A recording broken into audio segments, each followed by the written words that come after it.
वो 3 खून करता है और आखिर वाला इतनी खामोशी से कि कभी पकड़ में ही नहीं आया। जो आंखों के सामने होता है वही सच नहीं होता। कई बार हम धोखे में रह जाते हैं। 2017 की Japanese movie the third murder, director Hirokazu Koreeda, IMDb rating 6.7। दोस्तों, हमारे न्यू चैनल मूवीज ट्राइब 2.0 को भी पक्के से सब्सक्राइब कर ले, जिसकी लिंक नीचे डिस्क्रिप्शन में है। उसमें भी हम लगातार वीडियोस डालते रहेंगे, तो आपसे कोई कहानी सुनना मिस ना हो जाए। अब कहानी सुनते हैं। कहानी शुरू होती है शहर की चकाचौंध से कोसों दूर एक वीराने में, जहां एक खून होता है और कत्ल के बाद लाश को आग लगा दी गई। अब कहानी आज के समय पर आ जाती है। क्रिमिनल डिफेंस लॉयर शिगोमोरी को मिसुमी का केस दिया जाता है, जो पहले ही एक दफा कत्ल और चोरी के जुर्म में जेल की हवा खा चुका है। लेकिन पिछली दफा शिगोमोरी के पिता, जो उस वक्त जज साहब थे, उसे फांसी की सजा होने से बचा लिया था। उनका मानना था कि हर इंसान को एक दूसरा मौका मिलना चाहिए। मगर कुछ ही समय पहले अपने 30 साल की सजा पूरी करने के बाद जेल से छूटा मिसुमी ने एक और कत्ल किया। शुरुआत में हमने जिस आदमी को खून करते देखा वही मिसुमी है। शिगेमोरी के हाथ में केस आने से पहले सेत्सु, जो इसका वकील था, वो शिगेमोरी को बताता है कि मिसुमी बार बार अपना बयान बदलता रहता है, जिसकी वजह से उस पर यकीन कर पाना मुश्किल है और पहले से ही अपना जुर्म कबूल करने की वजह से उसे बचाना और भी नामुमकिन हो गया है। पर फिर भी हमें कोशिश तो करनी होगी। अब शिगेमोरी सेत्सु और अपने असिस्टेंट कावाशिमा के साथ योकोहामा जेल पहुंचा, जहां मिसुमी को हिरासत में रखा गया है। परिचय कराने के बाद कि मिसुमी का पिछला केस हैंडल शिगेमोरी के पिताजी ने ही किया था, उसने उससे मिलकर खुशी जाहिर की। तो अब सीधा मुद्दे पे आते हुए शिगेमोरी ने पूछा, क्या तुमने अपने फैक्ट्री के मालिक का कत्ल किया है? मिसुमी ने बिना एक पल की देरी लगाते हुए कहा, हाँ, मैंने ही किया है। पर क्यों? दोबारा सवाल किया गया। वो बोला, वही पैसों के लिए। मुझे पैसे चाहिए थे जुआ खेलने के लिए। सेत्सु ने बीच में कहा, पर तुमने तो कहा था कि लोगों से लिए कर्जा चुकाने के लिए। मिसुमी ने झट से सर हिलाते हुए कहा, हाँ, सही कहा। फिर उससे पूछा, तुम उसके फैक्ट्री में काम करते थे, फिर तुम्हें निकाला क्यों गया था? मिसुमी बोला, क्योंकि मैंने पैसे चुराए थे। एक और सवाल आया, तुमने उस दिन शराब भी पी रखी थी, तो तुम पहले से ही सोच कर आए थे कि उसे मारोगे, या शराब पीने के बाद तुमने जज्बात में बहकर खून किया? मिसुमी बोला, हाँ, शराब के नशे में ही किया था। सेत्सु फिर बीच में बोला, पर तुमने तो पिछली बार बयान में कहा था कि तुम खून करने के इरादे से ही उससे मिलने गए थे। मिसुमी सकपका गया। बिल्कुल ठीक कहा आपने। उसके बयान लगातार बदल रहे हैं, हत्या की वजह भी साफ नहीं। फिर शिगेमोरी ने पूछा, अच्छा, हत्या करने के बाद तुमने क्या किया? मैं भागकर फैक्ट्री गया, कुछ 10 मिनट लगते हैं। फिर वहां से पेट्रोल लेकर उसकी लाश को जला दिया। ये देखिए मेरे हाथों को, जिसमें आग की लपटों में आने के निशान है। सेत्सु ने उससे फैक्ट्री के मालिक के परिवार को एक माफीनामा लिखने को कहा था, जिससे उसकी सजा कम हो सके। जाते वक्त वो उसे ले गया। वहां से लौटते हुए दोनों आपस में कह रहे हैं, विपक्षी वकील जरूर मिसुमी के लिए फांसी की ही सजा मानेगा, लेकिन हमारे पास ज्यादा कुछ करने के लिए नहीं है, क्योंकि उसने तो जुर्म कबूल कर लिया है। शिगेमोरी को तो यहाँ तक भी लगा कि मिसुमी को ये बात शायद अच्छी ना लगे अगर हम उसके बचाव में कुछ करना चाहे। अब बात आई कि उसके परिवार में कौन कौन है। वो पिछले कत्ल के जुर्म में 30 साल तक जेल में रहा, तो परिवार से संपर्क ना होने की ही गुंजाइश है। वैसे उसकी केवल एक बेटी है, जो 36 साल की है और होकाइडो में रहती है, पर वो जगह यहाँ से काफी दूर है और कंपनी हमें आने जाने का खर्चा भी नहीं दे रही, तो उसकी बेटी से मिलने का प्लान रद्द कर दिया गया। अब उसका असिस्टेंट कावाशिमा ने कहा, क्या हमें इस केस को मिसुमी के नजरिए से देखने की, उसे समझने की कोशिश नहीं करनी चाहिए? उसकी बातों को हंसी में उड़ाते हुए शिगेमोरी बोला, उसकी क्या जरूरत है? वैसे भी पता नहीं क्यों एक खूनी को बचाने के लिए हमें ये काम मिला है। ऐसे लोगों को तो जीने का कोई हक नहीं। अब शिगेमोरी और कावाशिमा वारदात की जगह पहुंचे, मगर वहां पहले से एक लड़की मौजूद है, जो उन्हें देखकर लगड़ाते हुए वहां से चली गई। जगह का जायजा लेकर उन्होंने उस टैक्सी की वीडियो रिकॉर्डिंग देखी, जिस रात मिसुमी ने वारदात के पास वाली जगह से टैक्सी ली थी। पूरे शरीर से पेट्रोल की बू आने के कारण उसने खिड़कियां खोल दी थी। फिर वहां से वो थाने पहुंचे, जहां फैक्ट्री के मालिक के पास से बरामद चीजों को सबूत के तौर पर रखा गया है। वहां उसका बटवा भी है, जिस पर पेट्रोल के गिरने के दाग है। यानी अगर मिज़ुमी को उसके पैसे ही चाहिए थे, तो उसे मारने के बाद वो बटवा निकालने के बजाय पहले फैक्ट्री जाता है, वहां से पेट्रोल लेकर उस पर छिड़कता है और फिर बटवा उसकी जेब से निकालता है। बात कुछ पल्ले नहीं पड़ रही। वहां से निकलते वक्त वो कहता है, अगर मिज़ुमी ने जुर्म कबूल न किया होता तो हमारा काम ज्यादा आसान हो जाता। चूंकि ये केस पहले सेत्सु के अंदर था, शुरुआती मौके जो होते हैं वो अब शिगोमोरी के हाथ में नहीं है। अब वो मालिक के परिवार से मिलने गए। दरवाजा उसी लड़की ने खोला जो सुबह वारदात की जगह पर मौजूद थी। उसने उसकी माँ को मिज़ुमी का माफीनामा खत थमाया, जिसके उसने 2 टुकड़े कर दिए। यानी कि वो चाहती है कि मिज़ुमी को सजा हो, और ये लाजमी भी है। उसके पति को मार कर जला दिया गया है। इधर कावाशिमा फैक्ट्री के कर्मचारियों से पूछताछ के लिए पहुंचा। फैक्ट्री के अधिकतर कर्मचारी जेल की सजा काट चुके वाले हैं। मालिक ने उन्हें इसीलिए काम पे रखा है क्योंकि वो सस्ती पगार पे काम करने को तैयार हो जाते हैं। उनके क्रिमिनल रिकॉर्ड की वजह से उन्हें और कोई काम पे नहीं रखता। फिर उसने पूछा, क्या मिज़ुमी की मालिक से कोई लड़ाई हुई थी? जवाब आया, नहीं तो वो तो उसे बहुत मानता था। अब शिगोमोरी और उसकी टीम साथ बैठे बातें कर रहे हैं कि किस तरह मिज़ुमी के केस को हैंडल किया जा सकता है। उनकी कोशिश यही रहेगी कि उसकी सजा जितनी हो कम करा सके। इसीलिए उन्हें खून की वजह पैसों से हटाकर आपसी रंजिश की तरफ खींचनी होगी, क्योंकि अगर उसे पैसे ही चाहिए होते तो वो उसे मार कर बटवा लेकर भाग जाता। मगर उसने ऐसा तो किया नहीं।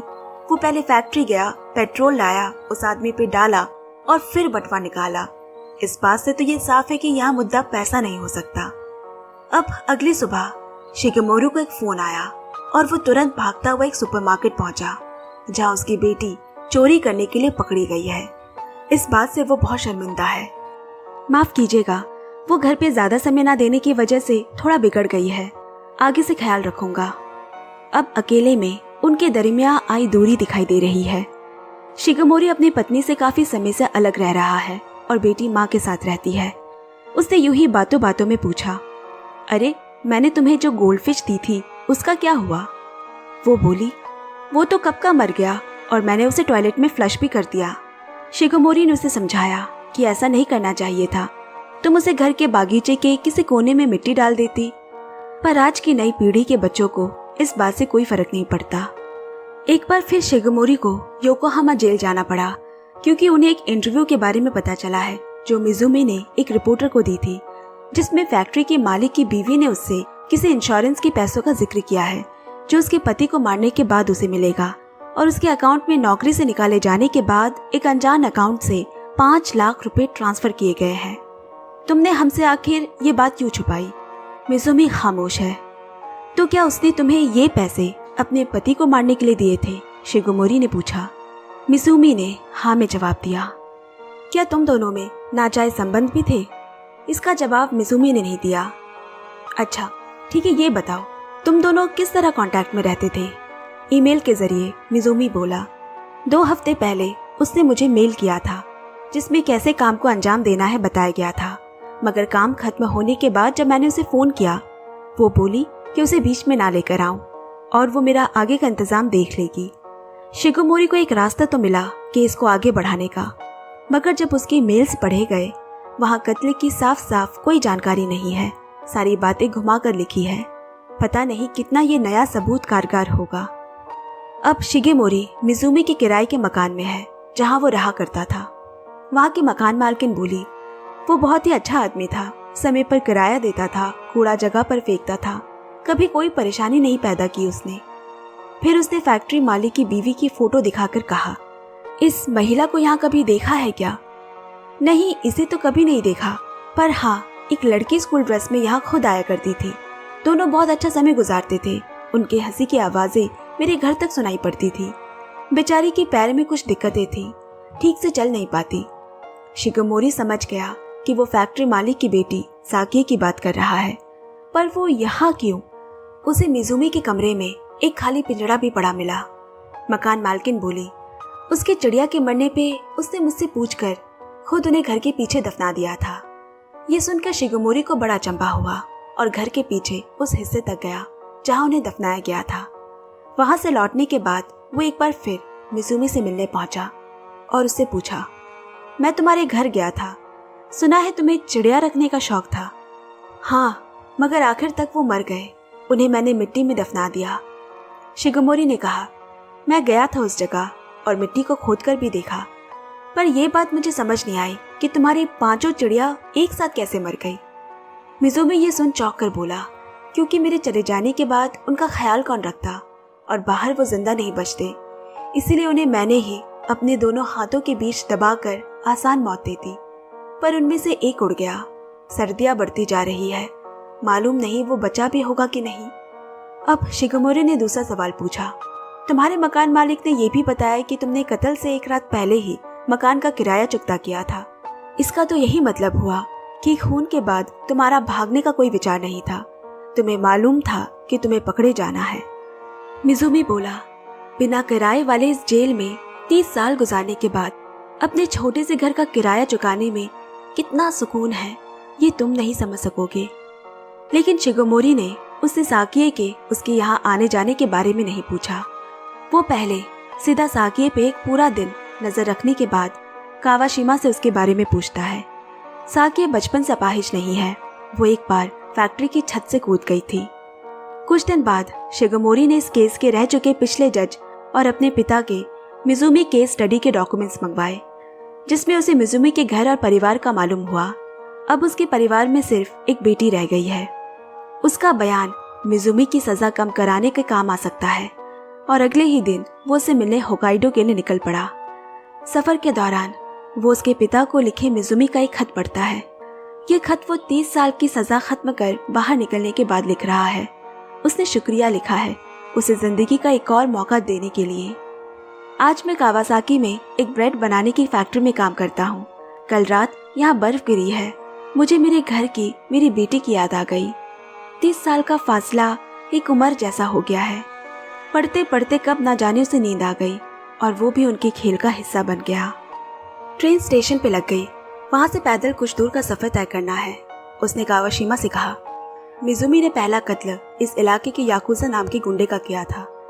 यहाँ की कोयले के खदान बंद पड़ने के बाद उसने लोगों को ऊंचे ब्याज दर पर पैसे दिए और उनका जीना हराम कर दिया था। अब दोनों मिजुमी की बेटी के पते पर तो पहुंच गए, लेकिन उनका वहां आना कारगर नहीं हुआ। उसकी बेटी वहां एक बार में काम करने लगी थी और फिर ये जगह छोड़कर चली गई। बस इतना पता चला कि वो कभी मिजुमी से नहीं मिलना चाहती। जब मिजुमी को पता चला कि वो उनकी बेटी को ढूंढते हुए होकाइडो गए थे, इतने दिनों में पहली बार वो अपने संयम में नहीं रह सका और उसकी आंखें छलकने लगी। वो बोला, यहाँ रहने के लिए कितने बातों से मुंह फेरना पड़ता है, कितनी चीजों के लिए दिल के दरवाजे बंद करने पड़ते हैं। मुझे उस हरामी को मारने का कोई गम नहीं, वो उसी लायक था। शिगोमोरी के पूछने पे कि वो ऐसा क्यों कह रहा है, वो चुपचाप वहां से उठकर चला गया।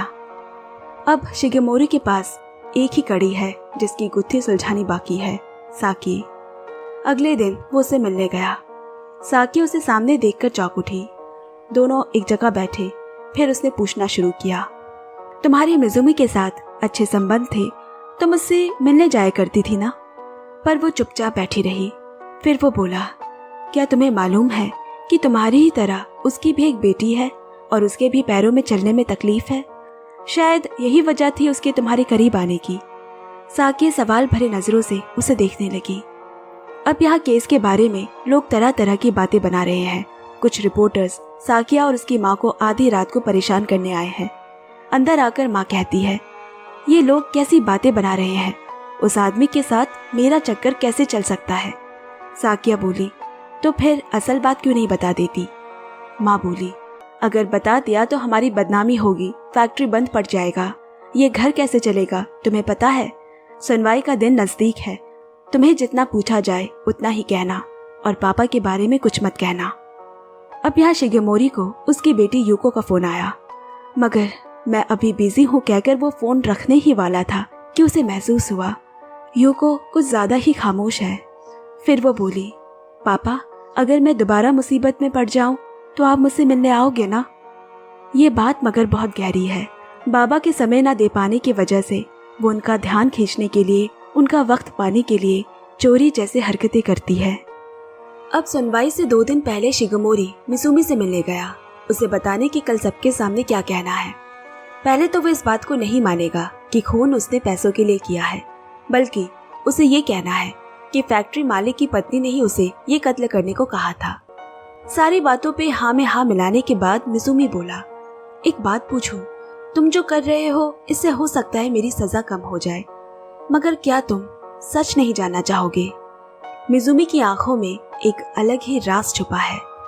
शिगमोरी ने थोड़ा रुककर कहा, हाँ बिल्कुल, मेरा काम है तुम्हें बचाना और मैं वही कर रहा हूँ। अगले दिन अदालत लगी। साकी और उसकी माँ भी मौजूद है। जैसा मिज़ुमी को बताया गया था उसने वैसा ही सबके सामने बोल दिया। अब कटघरे में साकी की माँ को बुलाया गया। उससे कत्ल के कुछ दिन पहले वो 5 लाख के ट्रांसफर और ईमेल के बारे में पूछा गया, जो किसी काम को पूरा करने के बारे में है। वो घबरा गई और हर सवाल के जवाब में मुझे नहीं मालूम या मेरे पति ने भेजे होंगे कहने लगी। 1-2 और सवाल होने के बाद अगली तारीख बताकर आज की अदालत खारिज की गई। बाद में साकिया शिगमोरी के पास आई। वो उसे कुछ बताना चाहती है। वो उसे सब पहले ही बताना चाहती थी, पर माँ ने उसे बताने से मना कर रखा था। उसकी और मिज़ुमी के साथ की कुछ तस्वीरें उसने उसे दिखाकर कहा, हमें साथ वक्त बिताना अच्छा लगता था। उस दिन मेरा जन्मदिन था। हम नदी किनारे उसी जगह मिले और मैंने उन्हें अपने पिता के बारे में सब बता दिया कि 14 साल की उम्र से वो मेरा बलात्कार करते आए हैं। शिगमोरी बोला, तो क्या तुमने उसे मारने के लिए कहा था? कहा तो नहीं था, पर मैं चाहती बिल्कुल यही थी और ये बात मिज़ुमी समझ गए थे। क्या ये बात तुम सबके सामने कबूल कर पाओगी? साकिया बोली, हाँ, क्योंकि अब मैं चुप नहीं रहना चाहती। वो बोला, सोच लो, विपक्ष वकील की तरफ से बहुत अजीबोगरीब सवाल किए जाएंगे, तुम्हारे दोस्तों से पूछा जाएगा, सारी आगे पीछे की और भी बातें सामने आएगी। एक बार छत से कूदकर जान देने की कोशिश में पैर खराब कर चुकी हूँ, पर अब मैंने ठान लिया है कि मुझे क्या करना है। उसने पूछा, पर अब क्यों तुम सामने आना चाहती हो? क्योंकि मैं माँ की तरह इस कड़वे सच से और मुंह नहीं फेरना चाहती। वो हैरानी से खड़ा सुन रहा है, यानी उसकी माँ को सब पता था। अब रात में वो सोच रहा है, सच के कितने पहलू होते हैं, इसके तो 1000 रूप है। ये सच बिल्कुल उस हाथी की तरह है जिसे कुछ अंधे छूकर पहचानना चाहते हैं। कोई उसके कान छूता है तो कोई पैर। मैं पता नहीं सच के किस रूप को छू रहा हूँ। मिज़ुमी गलत है नहीं है मुझे नहीं मालूम। अब अगले दिन वो मिज़ुमी से मिलने गया। साकिया ने सब कुछ हमें बता दिया है। उसने 15 फरवरी अपने जन्मदिन के दिन तुमसे खुलकर अपने पिता के बारे में बात की थी और उसके ठीक 5 दिन बाद तुमने मेरे पिता को एक खत लिखा था जिसमें तुम बर्फ खेलते हुए अपनी बेटी को याद कर रहे थे। अपनी बेटी से ना मिल पाने का मलाल तुम्हें साकिया और उसके दुख के करीब ले आया और तुमने उसके लिए उसके बाप का खून किया। नहीं तो जब वो तुम्हें नौकरी से निकाल ही चुका था तो आधी रात को तुम उसे वीरान जगह पर लेकर कैसे आ सकते हो? उसे वहां साकिया लाई थी और वो उस कत्ल की रात भी तुम्हारे साथ थी। मिज़ुमी पहले तो राजी नहीं हुआ। वो बोला, सब जानते हैं कि वो लड़की झूठ बोलती है। चलो माना झूठ बोलती है, पर वो तुम्हें बचाने के लिए ऐसा झूठ क्यों कहेगी भला? अब मिज़ुमी ने बताना शुरू किया, मुझे वो 5 लाख रुपए का ट्रांसफर फैक्ट्री मालिक को मारने के लिए नहीं किया गया था। फैक्ट्री में ऐसे बहुत से 2 नंबरी का सामान इस्तेमाल होता था। मालिक के कहने पे उसकी खरीद और फरोश मुझे ही करनी पड़ती थी। इसके लिए वो पैसे दिए गए थे। और असल बात तो ये है कि मैंने मालिक का खून किया ही नहीं। मैं तो उस रात वहां था ही नहीं। ये बात सुनकर तो उसका दिमाग ही घूम गया। ये क्या बोल रहे हो? इतने दिनों से तुम जो कह रहे थे कि खून तुमने ही किया है। मिज़ुमी बोला, मैंने शुरू में सच बताने की कोशिश की थी, लेकिन तब वकीलों ने कहा कि अगर मैंने ये कत्ल का इल्जाम अपने सर पे ले लिया तो सिर्फ कैद की सजा होगी, वरना फांसी हो सकती है। तो मुझे यही एक रास्ता सही मिला। शिगमोरी समझ गया कि उसके मुवक्किल को झूठे केस में फंसाकर बहकाया गया है। चूंकि उसका पहले से क्रिमिनल रिकॉर्ड है तो उस पर यह इल्जाम थोपना आसान है। अब इस केस को एक नया मोड़ मिल गया है। सेत्सु और उसके असिस्टेंट कावाशिमा ने उसे समझाने की कोशिश की कि अब वक्त निकल चुका है दोबारा केस को नई सिरे से बनाने का। वैसे भी मिज़ुमी इतनी बार अपना बयान बदलता है सजा के डर से ऐसा करना कोई नई बात नहीं, हमें साकिया के कहे अनुसार ही आगे बढ़ना चाहिए। पर वो नहीं माना और अगले दिन उसने साकिया को गवाही देने से मना कर दिया। उसकी बातें सुनकर वो तो हैरान रह गई। अब सुनवाई के दिन मिजुमी ने कहा कि उसने खून नहीं किया है, साथ ही और भी तरह तरह की नई नई बातें करने लगा। सब कुछ शिगेमोरी के हाथ से बाहर जा रहा है और जिस बात का डर था वही हुआ। जज ने उसकी बातों को अनसुना कर दिया, जिसका कोई आधार नहीं। उन मेल्स और पैसों के ट्रांसफर सबूत के तौर पर भी काफी साबित नहीं हुए और सबसे बड़ी बात, मिजुमी जुर्म कबूल कर चुका था। कई महीनों से चल रहे केस का फैसला आज करना होगा। इस बात का दबाव भी जजेस के ऊपर है, नहीं तो उनके न्याय प्रक्रिया पे सवाल उठाए जाएंगे। हर एक नई सुनवाई के लिए अदालत को इतना पैसा खर्च करना पड़ता है, और वो भी पहले से ही एक खून कर चुके शख्स के लिए। आखिर में मिजुमी को फांसी की सजा सुना दी गई। बड़े अचंभे की बात है, मिजुमी ने आकर शिगेमोरी को शुक्रिया कहा। उसका मुंह खुला का खुला रह गया। फांसी की सजा सुनने के बाद कोई शुक्रिया कैसे कह सकता है। बाहर कई घंटों तक वो बैठा रहा। उसे मालूम है मिजुमी ने ऐसा क्यों किया। फांसी होने से एक दिन पहले शिगेमोरी खुद को रोक ना पाया और मिजुमी से आखिरी मुलाकात के लिए गया। वो बोला, तुमने साकिया को बदनामी और जिल्लत से बचाने के लिए ही आखिरी बार फिर से अपना बयान बदला था ना। मिजुमी मुस्कुरा कर कहा कि आखिरकार किसी ने तो उसका सच जानने की कोशिश की। उसने हमेशा साकिया में अपनी बेटी को देखा है, वो बेटी जिसका ख्याल वो नहीं रख सका। वो तो बूढ़ा हो चुका है, मगर साकिया के पास तो पूरी जिंदगी बाकी है। फिर उन गंदे आरोपों से क्यों उसके आंचल को दागदार करना। ये तीसरा कत्ल बड़ी सावधानी से प्लान किया था मिजुमी ने, जिसके दोषी को अब पकड़ पाना नामुमकिन है, क्योंकि ये खुद उसकी मौत होगी। इसी के साथ ऐसे दिल छू लेने वाली कहानी यहीं समाप्त हुई। अब विदाई लेती हूँ, नई कहानी सुनाने फिर आऊंगी। तब तक इस वीडियो को ढेर सारा प्यार देते रहिएगा। Bye bye, love you and take care.